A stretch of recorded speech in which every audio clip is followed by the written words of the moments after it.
Well, after he passed away, of course, none of us we thought, well, too bad this record isn't going to get made, because we knew that he felt it was his most important work in his life, and certainly his most focused work to date.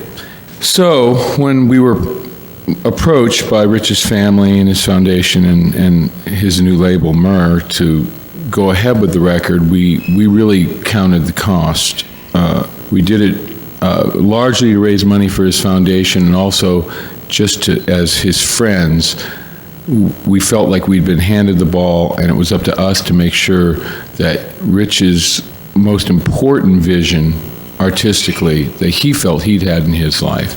This record was all about Jesus. It wasn't about his feelings. It wasn't about so much anything else as the person of Christ. The point being that it was almost like he just would not settle down, because he was always ready to go home. He just wanted to be ready to go. And he would never look at anyone. This is not to heap condemnation on anyone who has a family or has roots or has a home. He thought that was a wonderful thing. He just felt that this is what God had called him to do. So we know he's home now. I mean, he's happier than snot. I mean, you know, his favorite song he'd ever written was Elijah, and for good reason, you know. And when I go out, I want to go like Elijah. And he kind of did. In the blink of an eye, he was gone.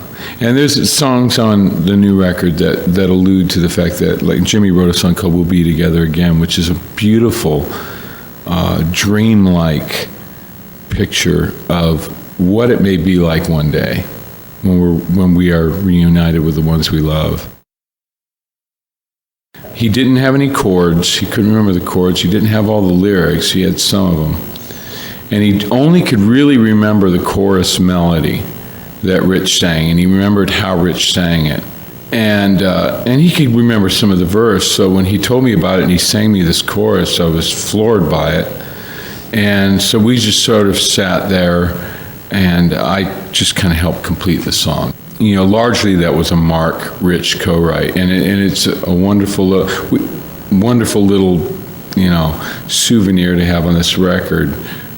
That's a classic Rich Mullins chorus, you know, just discussing the dichotomy of your heart and mind, and, you know, and Rich could tackle these subjects in ways that a lesser writer would have done probably. It would have sounded foolish or silly, but he had a way to do it. He had a way of addressing issues like this in such a profound way.